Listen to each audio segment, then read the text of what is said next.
O Libertador, capítulo 1. Cristo antes de vir à Terra. Desde os dias da eternidade, o Senhor Jesus Cristo era um com o Pai. Ele era a imagem de Deus, a expressão de sua glória. Para mostrar essa glória e para revelar a luz do amor de Deus, Jesus veio à Terra obscurecida pelo pecado. Sobre ele, Isaías profetizou: "E lhe chamarão Emanuel, Deus conosco." Mateus capítulo 1, verso 23, com referência a Isaías capítulo 7, verso 14.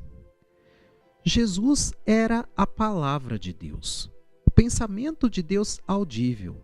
Deus concedeu essa revelação não apenas para os seus filhos nascidos na terra. Nosso pequeno mundo é um livro de estudo do universo. Tanto os redimidos como os seres não caídos encontrarão o verdadeiro conhecimento e a verdadeira alegria na cruz de Cristo. Eles verão que a brilhante glória do rosto de Jesus é a glória do amor de quem sacrifica a si mesmo. Eles verão que para a terra e o céu, a lei da vida é a lei do amor de quem renuncia a si mesmo. O amor que não procura seus interesses tem sua origem no coração de Deus e é demonstrado no manso e humilde Jesus. No princípio, Cristo assentou os alicerces da terra. Sua mão sustentava os mundos no espaço e moldava as flores do campo. Ele encheu a terra com beleza e o ar com canções. Veja isso em Salmo capítulo 65, verso 6, Salmo 95, verso 5. Ele escreveu a mensagem do amor do Pai em todas as coisas. Embora o pecado tenha estragado a perfeita obra de Deus, sua caligrafia ainda permanece. Com exceção do coração egoísta do ser humano, não há nada que viva apenas para si mesmo. Cada árvore, cada arbusto, cada folha exala oxigênio, sem o qual nem a pessoa nem os animais poderiam viver. As pessoas e os animais, por sua vez, apoiam a vida da árvore, do arbusto e da folha. O oceano recebe cursos de água de todas as partes, somente para devolvê-los. O vapor que dele sobe cai em forma de chuva para regar a terra, de modo que as plantas possam crescer e florescer. Os anjos de glória se alegram em doar. Eles trazem luz do alto, movendo-se sobre o espírito humano, a fim de conduzir o que está perdido à comunhão com Cristo. Deixado de lado todos os exemplos secundários, vemos Deus em Jesus. Descobrimos que a glória de Deus está em dar. Não estou buscando glória para mim mesmo, disse Cristo, mas a glória daquele que me enviou. Em João, capítulo 8, verso 50 e João, capítulo 7, verso 18. Cristo recebeu de Deus, mas recebeu para dar. Por meio do Filho, a vida do Pai flui para todos. Por meio do Filho, ela retorna em alegre serviço, uma corrente de amor, para a grande fonte de tudo. Dessa maneira, por meio de Cristo, o círculo de bênção se completa. Essa lei foi quebrada no céu. O pecado começou com o egocentrismo. Lúcifer, o querubim cobridor, queria ser o primeiro no céu. Ele tentou afastar os seres celestiais de seu Criador para conseguir a honra toda para si. Revestindo o Criador com as suas próprias características, ele levou os anjos a duvidar da palavra de Deus e a desconfiar de sua bondade. Satanás fez com que eles vissem Deus como exigente e incapaz de perdoar. Assim, ele enganou os anjos. Da mesma forma, ele enganou a raça humana. E a noite de miséria desceu sobre o mundo. A terra ficou na escuridão pela falta de compreensão sobre Deus.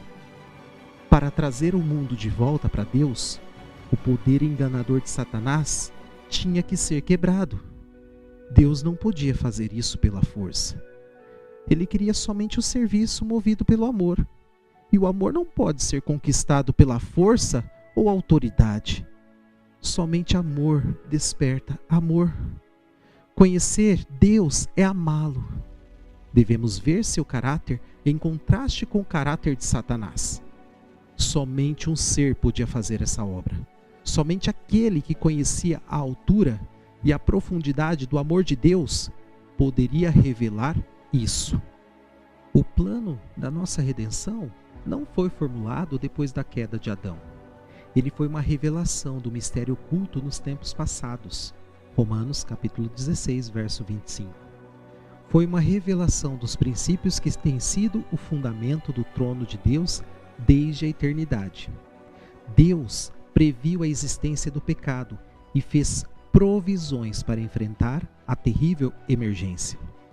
Ele se comprometeu a dar seu Filho unigênito, para que todo que nele crer não pereça, mas tenha a vida eterna. João capítulo 3, verso 16.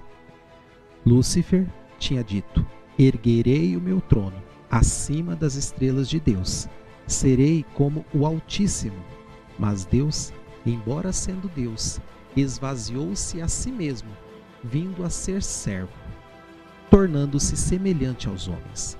Isaías capítulo 14, verso 13 e verso 14, e Filipenses capítulo 2, verso 6 e verso 7. Um sacrifício voluntário.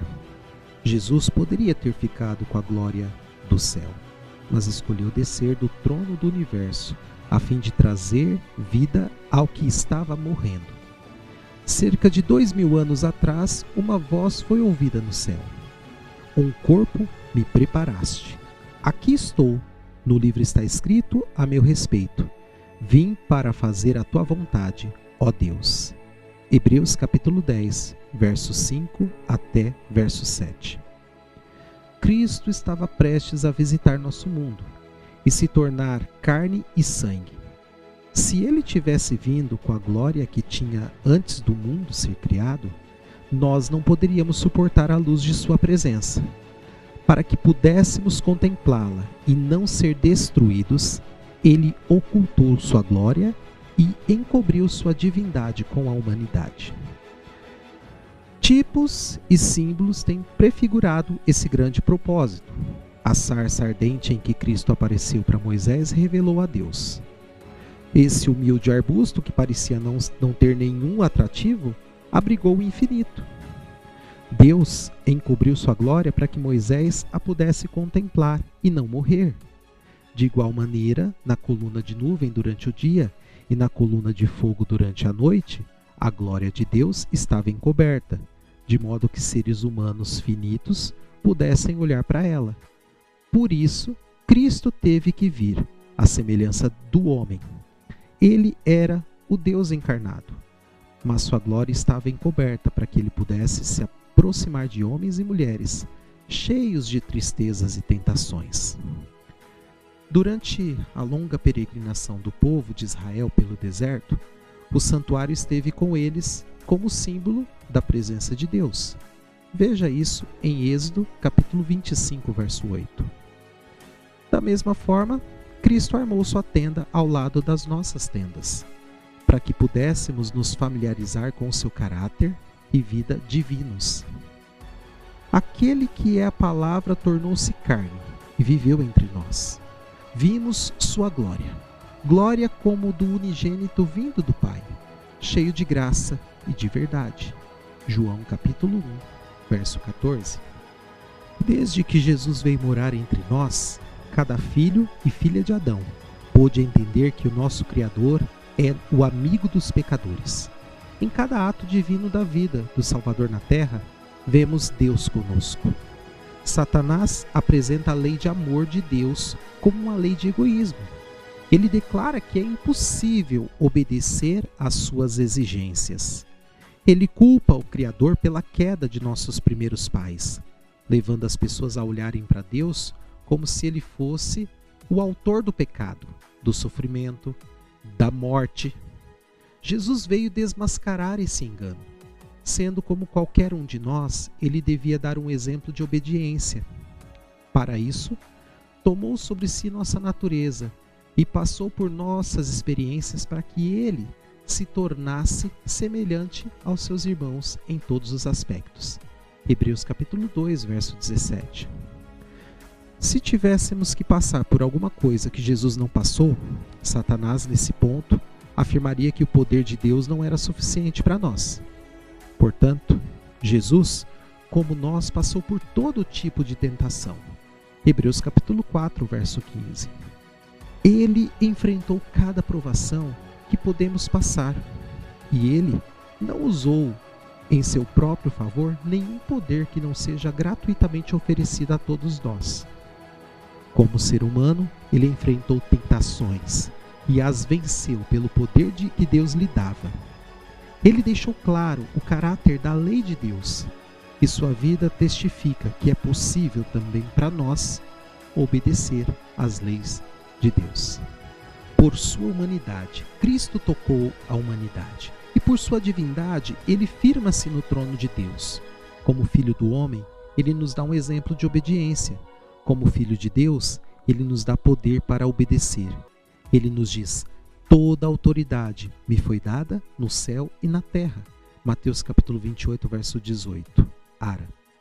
Deus conosco é a garantia de nosso livramento do pecado, a certeza de poder para obedecer à lei do céu. Cristo revelou um caráter oposto ao de Satanás. Sendo encontrado em forma humana, humilhou-se a si mesmo e foi obediente até a morte, e morte de cruz. Filipenses capítulo 2, verso 8. Cristo tomou a forma de servo e ofereceu o sacrifício, sendo ele mesmo o sacerdote e a vítima. Ele foi transpassado por causa das nossas transgressões. Foi esmagado por causa de nossas iniquidades. O castigo que nos trouxe paz estava sobre ele, e pelas suas feridas fomos curados. Isaías capítulo 53, verso 5. Tratado como nós merecemos. Cristo foi tratado como nós merecemos, para que pudéssemos ser tratados como ele merece. Ele foi condenado por nossos pecados, nos quais ele não teve parte, para que pudéssemos ser justificados por sua justiça, na qual não temos parte. Ele sofreu a morte que era nossa, para que pudéssemos receber a vida que era dele. Pelas suas feridas fomos curados. Isaías capítulo 53, verso 5. Satanás decidiu causar eterna separação entre Deus e o homem. Mas, ao assumir nossa natureza, o Salvador se uniu à humanidade por um laço que nunca será desfeito. Porque Deus tanto amou o mundo que deu seu Filho unigênito, para que todo que nele crê não pereça, mas tenha a vida eterna. João capítulo 3, verso 16. Ele se deu, não apenas para morrer como nosso sacrifício. Ele se deu para tornar-se um da família humana, para manter a sua natureza humana para sempre. Porque o menino nos nasceu, um filho nos foi dado, e o governo está sobre seus ombros. Deus adotou a natureza humana na pessoa de seu filho e a levou para o mais alto céu. O Filho do Homem será chamado Maravilhoso, Conselheiro, Deus Poderoso, Pai Eterno, Príncipe da Paz. Isaías capítulo 9, verso 6. Aquele que é santo, inculpável, puro, separado dos pecadores, não se envergonha de nos chamar de seus irmãos e irmãs. Hebreus capítulo 7, verso 26 e Hebreus capítulo 2, verso 11. O céu se acha obrigado na humanidade e a humanidade está envolvida no abraço do amor infinito. A exaltação do povo remido de Deus será um testemunho eterno de sua misericórdia. Nas eras que hão de vir, ele mostrará a incomparável riqueza de sua graça, demonstrada em sua bondade para conosco, em Cristo Jesus, a fim de que a multiforme sabedoria de Deus se tornasse conhecida dos poderes e autoridades nas regiões celestes. Efésios capítulo 2, verso 7 e Efésios capítulo 3, verso 10. Por meio da obra de Cristo, o governo de Deus permanece justificado. O Todo-Poderoso é revelado como um Deus de amor. Cristo refutou as acusações de Satanás e desmascarou seu caráter. Nunca mais o pecado poderá entrar no universo. Através da eternidade, todos estaremos garantidos contra a apostasia. Mediante o sacrifício de amor, Jesus ligou a terra e o céu ao Criador em uma união indissolúvel. Onde o pecado aumentou, a graça de Deus aumentou ainda mais. A terra, o campo que Satanás afirma ser seu, será honrada acima de todos os outros mundos do universo. Aqui, onde o Rei da Glória viveu, sofreu e morreu, será o lugar onde Deus habitará com a humanidade. E o próprio Deus estará com eles e será o seu Deus. Apocalipse capítulo 21, verso 3. Por toda a eternidade, os remidos o louvarão por seu indescritível dom. Emanuel, Deus conosco.